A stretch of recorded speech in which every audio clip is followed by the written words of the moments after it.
এই জন্য মুমিনের সফলতা দুনিয়ার দিকে দেখে না, মুমিনের সফলতা হবে আখিরাতের দিকে দেখে। মুমিন সফলতা করবে, মুমিন সফল হবে, কিন্তু মুমিনের আসল গন্তব্যস্থান যেটা সেটা ঠিক রাখবে। মুমিনের যাইতে হবে জান্নাতে, মুমিনের বাড়ি ছিল জান্নাতে, মুমিন জান্নাতে বসবাস করেছে। আজকে আবার মুমিনকে অল্প কিছুদিনের জন্য দুনিয়াতে পাঠানো হয়েছে, আবার মুমিন সেই জান্নাতে যেতে হবে। জান্নাতে যাওয়ার জন্য আল্লাহ তাআলা এই দুনিয়াতে পাঠিয়েছেন, কিন্তু যাওয়ার পথে মুমিনের অনেক কাটা থাকবে, অনেক বাধা থাকবে। ওই বাধাগুলো পেরিয়ে যখন মুমিন বান্দা ইবাদত করে করে যখন দুনিয়ায় ত্যাগ করতে পারবে, দুনিয়ার বান্দার নিঃশ্বাস বন্ধ হতে দেরি হবে, ওই মুমিন বান্দা জান্নাতে প্রবেশ করতে দেরি করবে না। এখন আমাদের জানতে হবে ইলম কি জিনিস, ইলমের সংজ্ঞা কি। আল্লাহ পাক রব্বুল আলামিন বলেন, ইলমের আবিধানিক অর্থ হচ্ছে শিক্ষা করা। ইলমের আবিধানিক অর্থ হচ্ছে শিক্ষা করা। শরীয়তের পরিভাষায় ইলম বলা হয় আল্লাহ তাআলার পক্ষ থেকে ওহীর মাধ্যমে রাসূলুল্লাহ সাল্লাল্লাহু আলাইহি ওয়াসাল্লামের নিকটে যে ইলম শিক্ষা দেওয়া হয়েছে, ওই ইলমকেই ইলম বলে। এখন আমাদের সমাজের মধ্যে অনেক শিক্ষা আছে, আমরা আমাদের সন্তানদেরকে অনেক শিক্ষায় শিক্ষিত করি, আর আমাদের ধারণা হচ্ছে এটাও ইলমের অন্তর্ভুক্ত হয়ে গিয়েছে। কোরআন বলে না, ইলম হচ্ছে ওই জিনিস শিক্ষা করা যেটা আল্লাহ তাআলা জিবরাইল আমিনের মাধ্যমে ওহীর মাধ্যমে তার প্রিয় হাবিব রাসূলুল্লাহ সাল্লাল্লাহু আলাইহি ওয়াসাল্লামকে শিক্ষা দিয়েছে। এখন দুনিয়ার জমিনের মধ্যে যত শিক্ষা আছে, এর মধ্যে কিছু শিক্ষা আছে উপকারী শিক্ষা, কিছু শিক্ষা আছে ক্ষতিকর শিক্ষা, এবং কিছু শিক্ষা আছে সেগুলো উপকারও না ক্ষতিও নেই। এখন ক্ষতিকর শিক্ষা কোনটা? আল্লাহ পাক রব্বুল আলামিন বলেন, ক্ষতিকর শিক্ষা হচ্ছে ওই শিক্ষা যে শিক্ষা দ্বারা দুনিয়ার মানুষ গুনাহের মধ্যে লিপ্ত হয়ে যায়। আমাদের সমাজের মধ্যে এমন কিছু মানুষ আছে যারা চুরি শিক্ষা করে। আপনারা বলেন, যারা চুরি শিক্ষা করতে চাই, আপনারা ওই চুরি শিক্ষাটাকে ভালো শিক্ষা বলবেন কিনা? যে ব্যক্তি, কোন ব্যক্তির সন্তান যখন সমাজের মধ্যে চুরির শিক্ষায় শিক্ষিত হতে চায়, দুনিয়ার মানুষ তো তাকে বলে না এই সন্তানটা বলে না, এ ভালো কিছু শিখে নাই। কোন ব্যক্তির সন্তান যখন ডাকাতি শিখতে যায়, তখন মানুষ বাধা দেয়। এবং কি কোন মানুষ যখন জ্যোতিষী অর্থাৎ ভবিষ্যৎ গণনা শিক্ষা করেন, এই সমস্ত শিক্ষা হলো ক্ষতিকর শিক্ষা। এবং কিছু মানুষ আছে মদ উৎপাদন কিভাবে করা লাগে সেগুলো শিক্ষা করে। আমাদের সমাজের মধ্যে এমন সন্তান আছে না না, মদ কিভাবে উৎপন্ন করা হয় এইভাবে তারা ওগুলোকে শিক্ষা করে। আল্লাহ তাআলা বলেন এই শিক্ষাগুলো হচ্ছে ক্ষতিকর শিক্ষা। এই শিক্ষাগুলো জাতিকে দুনিয়ায় থেকে ধ্বংস করে দেয়। এই শিক্ষাগুলো যারা শিখে তাদের রূহ মরে যায়, তাদের রূহ জিন্দা থাকে না। আর পক্ষান্তরে মানুষের রূহ হচ্ছে আসল মানুষ। আপনার এই যে 3.5 হাত বড়ি দেখতেছেন, দেহ দেখতেছেন, এটা আসল মানুষ না। আপনি কিভাবে বুঝবেন? আজকে যখন আপনার দেহের ভিতর থেকে যখন রূহ নামক বস্তুতে চলে যায়, তখন আপনাকে মানুষ আর মানুষ বলে না, বলে যে এটা লাশ। তাহলে বোঝা গেল আসল মানুষ হচ্ছে কে? আমার ভিতরে যে রূহ আছে, ওই রূহটা হচ্ছে আসল মানুষ। রূহ থাকার কারণে আজকে আমাকে মানুষের মানুষ বলতেছে, আমাকে আব্দুল আজিজ বলতেছে, আমাকে আব্দুল করিম হিসেবে চিনতেছে, আমাকে আব্দুর রহমান হিসেবে চিনতেছে। কারণ কি? আমার ভিতরে রূহ আছে। আজকে আমার ভিতর থেকে যখন রূহ নামক বস্তুটা আল্লাহর নির্দেশে যে রূহ আমার দেহের ভিতরে দেওয়া হয়েছে, ওই রূহ যখন চলে যাবে, তখন আমাকে কেউ আব্দুল করিম বলবে না, আব্দুর রহমান বলবে না, আব্দুল সত্তার বলবে না। বলবে যে এটা তো আব্দুল সত্তারের লাশ, এটা তো আব্দুল করিমের লাশ, এটা তো আব্দুর রহমানের লাশ। তাহলে এখান থেকে বোঝা যায় রূহ হচ্ছে মানুষের আসল মনুষ্যত্ব। যে ব্যক্তির ভিতরে রূহ নাই ওই ব্যক্তি মানুষ হতে পারে না। এই জন্য যে শিক্ষার কথা বলছিলাম, যে সন্তান যখন এভাবে মাদক কিভাবে আসক্ত করতে হয় এই শিক্ষায় যখন শিক্ষিত হয় তখন ওই সন্তানের রূহটা মরে যায়। আর সন্তানের রূহটা যখন মরে যায় তখন সেটা আর মানুষ থাকে না। পক্ষান্তরে কিছু শিক্ষা আছে যে শিক্ষা লাভও নাই ক্ষতিও নাই। এই শিক্ষাগুলো হলো কি? এটা হচ্ছে এমন শিক্ষা যে শিক্ষা করার দ্বারা বান্দার রূহের কোনো খোরাক হয় না।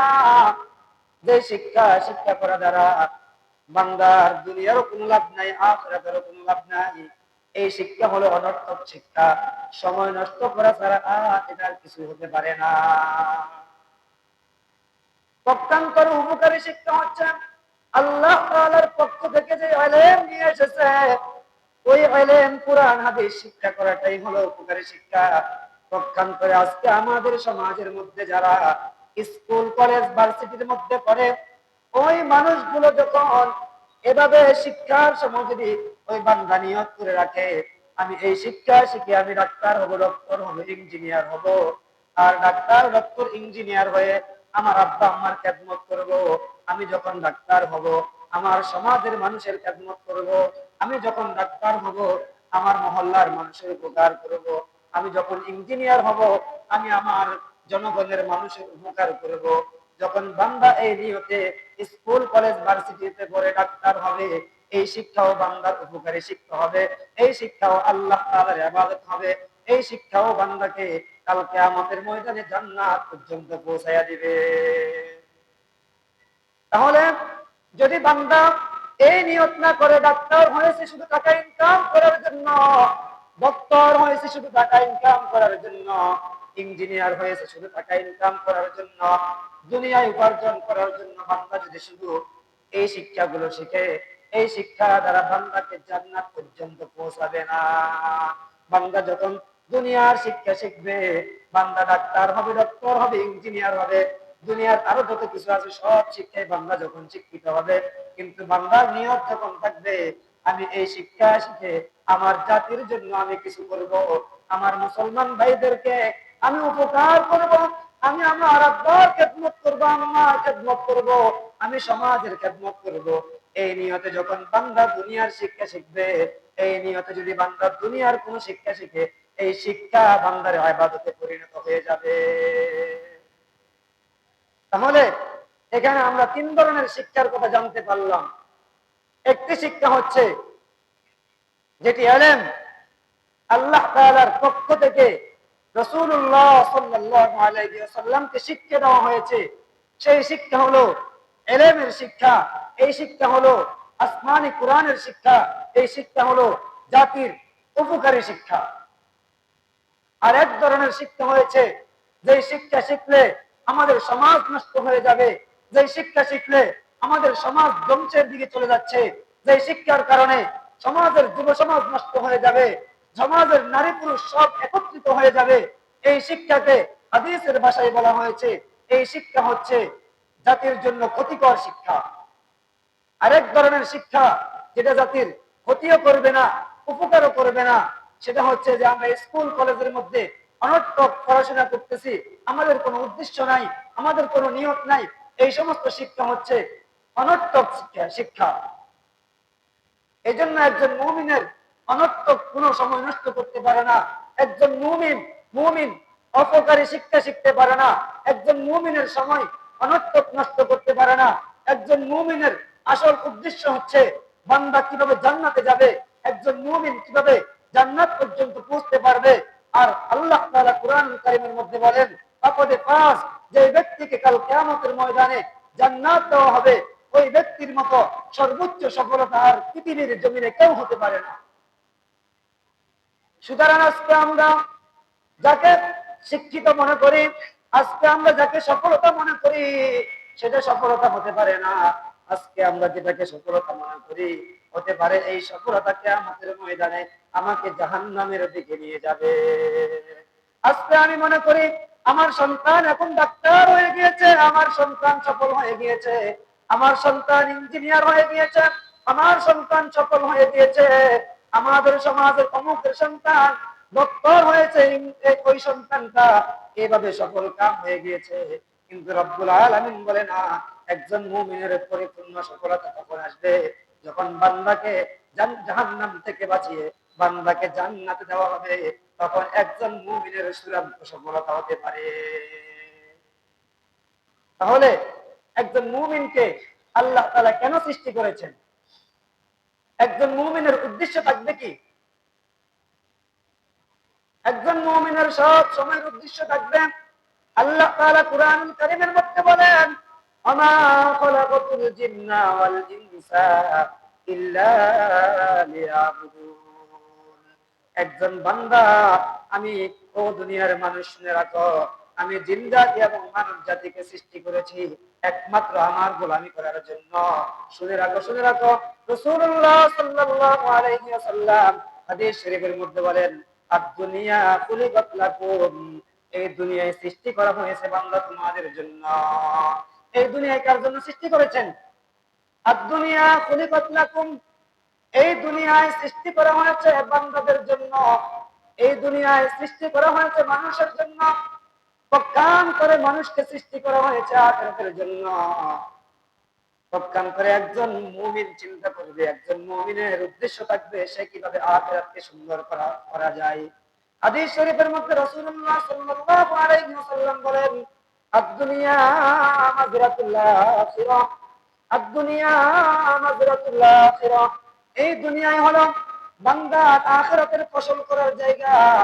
বান্দা, মুমিন বান্দা এই দুনিয়াতে বসবাস করবে, কিন্তু চাষ করবে আখিরাতের জমিনের মধ্যে।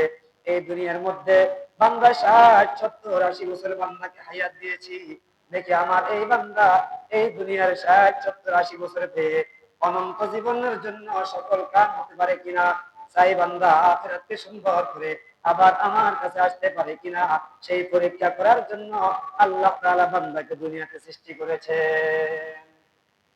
তাহলে আমাদেরকে সৃষ্টি করার আসল উদ্দেশ্য কি?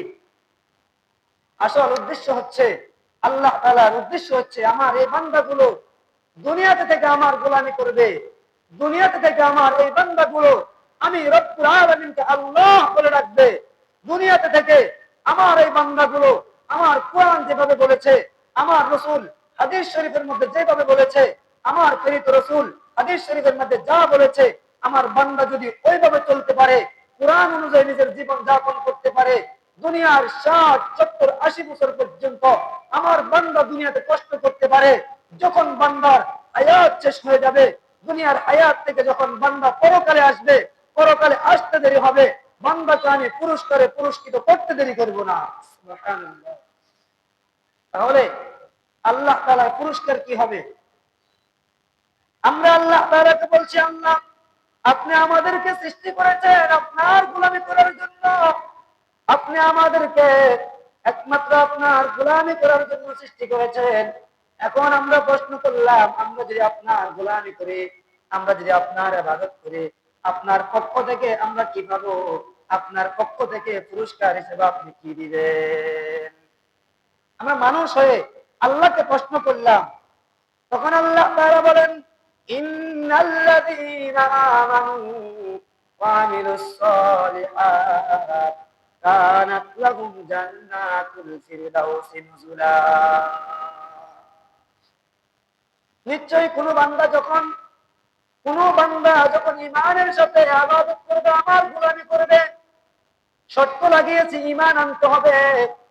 কোন বেঈমান যদি আল্লাহর গোলামি করে ঈমান না আনে, আজীবন নামাজ পড়ে রোজা রাখে, ওই বেঈমানের নামাজ কবুল করা হবে না, গ্রহণ করা হবে না। ওই বান্দা যদি কোনো বেঈমান কাফের যদি এইভাবে দুনিয়ার সব কিছু করে দেয়, অনেক উপকার করে, সবাইকে দান করে দেয়, সম্পদ থেকে দান করতে থাকে, আল্লাহ তাআলা বলেন যতক্ষণ পর্যন্ত বান্দা আমি আল্লাহর উপর ঈমান না আনবে, ততক্ষণ পর্যন্ত বান্দার কোন আমল আমি আল্লাহ তাআলার নিকটে গ্রহণযোগ্য হবে না। এই জন্য আল্লাহ তাআলা কুরআনুল কারীমের মধ্যে বলেছেন, ইন্নাল্লাযীনা আমানু وعملوا الصالحات كانت لهم جنات الفردوس نزلا। যেই বান্দা ঈমানের সাথে আমলে সালেহ করে আসবে, ওই বান্দাকে আমি জান্নাত দিয়ে দিব। আমি বলছি আল্লাহ, আমি তো দুনিয়াতে অল্প সময় ইবাদত করেছি, 60 70 80 বছর ইবাদত করেছি। আপনি যখন আমাকে জান্নাতটা দিবেন, কয় দিনের জন্য আপনি আমাকে জান্নাত দিবেন? আল্লাহ তাআলা কুরআনুল কারীমের মধ্যে বলেন, খালিদিনা ফিহা আবাদা। ও বান্দা, আমি তোমাকে একবার যে জান্নাত দিব, ওই জান্নাত থেকে কোনোদিন তোমাকে আর বাহির করা হবে না। তাহলে আমরা আল্লাহর কাছ থেকে যেই পুরস্কার পাবো, জান্নাত পাবো, ওই জান্নাতে আমাকে একবার প্রবেশ করালে দ্বিতীয়বার ওই জান্নাত থেকে কোনোদিন আমাকে আর বাহির করা হবে না। আজকে তো আমরা যখন ইবাদত করি, আমাদের কাছে ইবাদত ভালো লাগে না। কাফের মুশরিকদের সফলতা দেখে, তারা যখন দুনিয়ার সফলতা হয়ে যায়, আমাদের নজরে যে সফলতা, সেই সফল কাম যখন তাদেরকে দেখতে পারে, আমাদের মুসলমান এইভাবে নৈরাশ হয়ে যায়। আহারে, আমরা তো মুসলমান, দেখো কাফের আল্লাহকে মানে না, ওই কাফের মুশরিক গুলো আমার রাসূলকে মানে না, আল্লাহকে মানে না। এরপরেও তো কাফের মুশরিক গুলো কত সুন্দর সুন্দর বস্তুগুলো আবিষ্কার করতেছে, কত কোটি কোটি হয়ে যাইতেছে। আমাদের চোখের সামনে তাদের টাকার কোনো অভাব নাই, পয়সার কোনো অভাব নাই, কিন্তু আমরা তো আল্লাহর গোলামি করে এরপরেও আমরা কষ্টের মধ্যে আছি।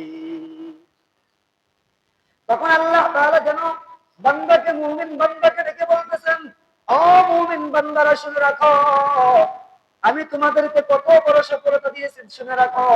ওই কাফের মুশরিকরা তোমাদেরকে সৌকৌশলে, আমি আল্লাহ কাফের মুশরিকদেরকে তোমাদের খাদেম বানিয়ে দিয়েছি, গোলাম বানিয়ে দিয়েছি।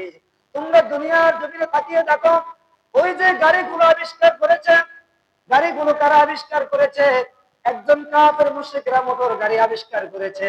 আর যখন মোটর গাড়ি আবিষ্কার করা হয়ে গিয়েছে, ওই ব্যক্তি, যেই ব্যক্তি মোটর গাড়ি আবিষ্কার করেছে, ওই ব্যক্তি না খেয়ে এই দুনিয়া থেকে বিদায় নিয়ে চলে গিয়েছে। ওই ব্যক্তি কেমন ছিল? তার একটি বিল্ডিং ছিল, ওই বিল্ডিং এর মধ্যে এমন একটা গোপন রুম ছিল।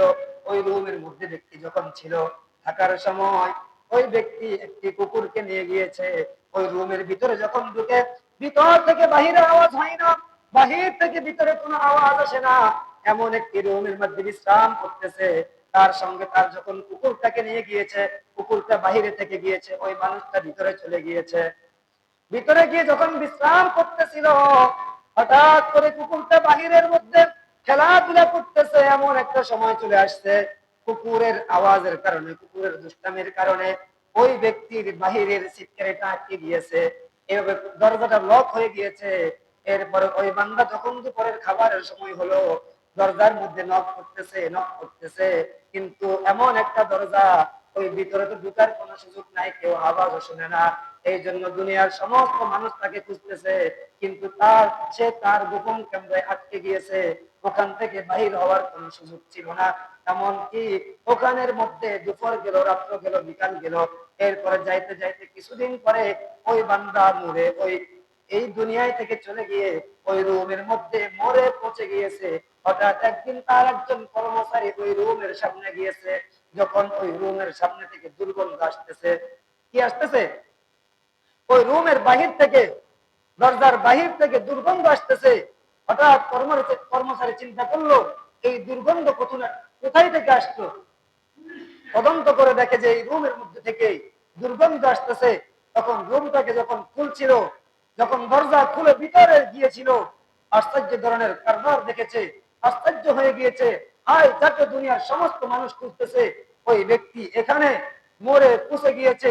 আজকে তার লাশ থেকে দুর্গন্ধ ছড়িয়েছে, এই জন্য আজকে আমরা তাকে পাই না। তাহলে ওই ব্যক্তি কোটি কোটি টাকার মালিক ছিল, গাড়ি আবিষ্কার করেছে, কিন্তু ওই ব্যক্তি না খেয়ে এই দুনিয়ায় থেকে চলে গিয়েছে। কিন্তু তার দেওয়া, তার বানানো গাড়ি দ্বারা আজকে মুসলমান কত সুন্দর করে চলে, চলে কি চলে না? তাহলে বুঝা গেল, ওই কাফের আমার খাদেম ছিল, কাফের আমার জন্য গাড়ি আবিষ্কার করে দিয়েছে, সেই গাড়িতে আজকে আমি চলতেছি। ওই কাফের মুশরিকরা বিমান আবিষ্কার করেছে, করছে কি করে নাই?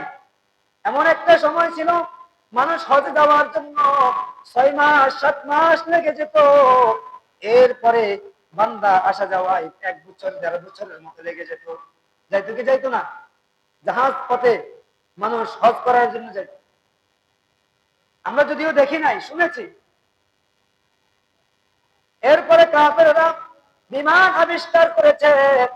ওই বিমান আবিষ্কার করার কারণে, বিমান আবিষ্কার করেছে ঠিকই কাফেররা, কিন্তু আজকে মুসলমানরা কত সুন্দর করে আল্লাহর ঘর জিয়ারত করে আবার সুন্দর করে চলে আসে।